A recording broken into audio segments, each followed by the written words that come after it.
It's been a while since we've seen another UFC flop. Ever since Aljamain Sterling, and honestly, he's like the GOAT of it. He won a title from faking his reaction to a grounded knee, but now Rodolfo Bellato follows suit. Taking an up kick, which it was an up kick from Paul Craig, it seemed like it landed toward the neck, jaw area, and whiplashed his head to the side, so it was a strong up kick, but he definitely milked the reaction of that. The guy went from protesting to dead. On the way down, he was complaining to the referee that he got up-kicked, then he went to sleep for like, 10 seconds or something? Bro, he went to sleep like he fought Vitor Petrino for a third time. Woke up like he just had a nightmare, scooted to the fence, wide-eyed and everything, looking at the referee and then started grappling with the ref. He threw in the hook on the inside of the leg. It looked like he wanted to trip him, but then kicked away at the referee, but the ref's grappling defense was pretty solid. It looked totally performative, and I don't understand why. Rodolfo Bellato was supposed to dominate this fight. He was a 3.5-1 favorite. And the fight wasn't going badly for him or anything. He landed some big strikes. He could have won the first round, but for him to act like he got KO'd from the up kick after consciously protesting it before, it looked like he wanted an easy win. Instead of fighting more, might as well just flop for a DQ win. But he's not Aljamain Sterling, so he got a no contest. There's levels to this. Aljamain Sterling is the king of the Oscars. Rodolfo Bellato is just there, attending. But all jokes aside, the most important thing about this is that they should include grounded knees and kicks. There should be no reason that Paul Craig cannot up-kick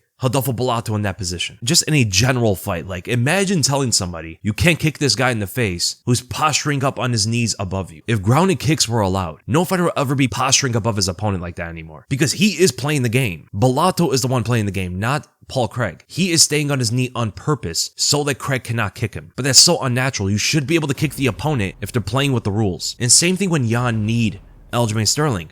Sterling wanted to balance on one knee so he could not get knee to the face. I think the sport would be way better if they allow grounded knees and grounded kicks. We've been talking about it for so many years at this point, and it just seems like they're never going to do it. Pride FC did it. Ryzen does it. One Championship does it. Like, there's other organizations that have tried this before, and it's been successful. But for some reason, the UFC believes that those techniques are so dangerous that they can't even try it. But we know what it's like for an MMA organization to implement grounded knees and kicks. We watched Pride. It's utterly ridiculous that they don't allow those techniques. Now, I don't know what the UFC is going to do with Bellato, if they're going to do the rematch, or he's just going to fight someone else, because even though it seemed like he may have been winning, it wasn't one-sided. There was still a lot more fight to be had. The rest of the second round, the third round, and who knows if Paul Craig would have gotten his signature third round triangle choke on Bellato after losing most of the fight, just like in Paul Craig fashion. But there was also another fight that was just as wonky as this one. There was no acting or anything, but Mansur Abdul Malik defeated Cody Brundage by a technical decision. Technical decisions, a very rare method for any fighter to win by. Well, the fight ended because of a headbutt, or a head clash, however you want to define it, but you definitely see Malik throw his head at his opponent. The commentators try to say that Cody Brundage also took part in the head clash. All he did was lower his head. It was Malik who drove his head forward into him. Brundage was up against the fence. He did not move at Malik. It was Malik who went forward by throwing a knee to the body, which did not land flush. It bounced off Brundage's leg. Then he threw his hands downward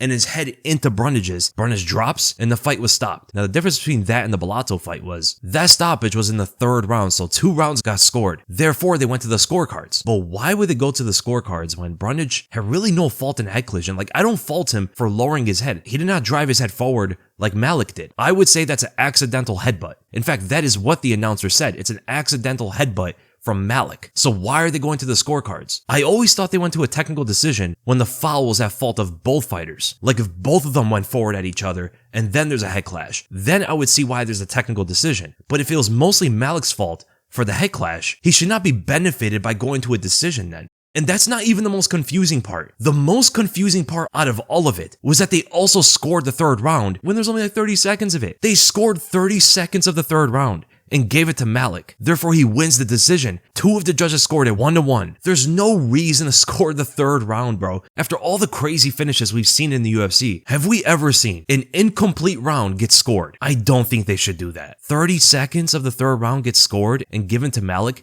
Do you know how easy it would be for fighters to take advantage of that? They should not be doing that, man. If the round does not end, they should not be scoring it. So I think that fight should have been a no contest. There's an argument for a DQ, but I think either no contest, and if they want to go to a technical decision, it should be a majority draw. Crazy, man. And I think they should fight again because the fight was actually close. It wasn't that exciting, honestly. I thought both these guys would throw a lot more than they were, go for the knockout. There were moments of that, but for most of that fight, it was a staring contest. But yeah, this fight night card just had some very confusing finishes. Rodolfo Bellato with the Oscar-winning performance, and Mansur Abdul Malik winning a technical decision after a headbutt that he threw. Crazy. So what do you guys think about those fights? Do you think that Malik should have won a technical decision? Do you think it should have been a no contest? And what do you think about the upkick and Bellato's performance after it? And I'll see you guys in the next video.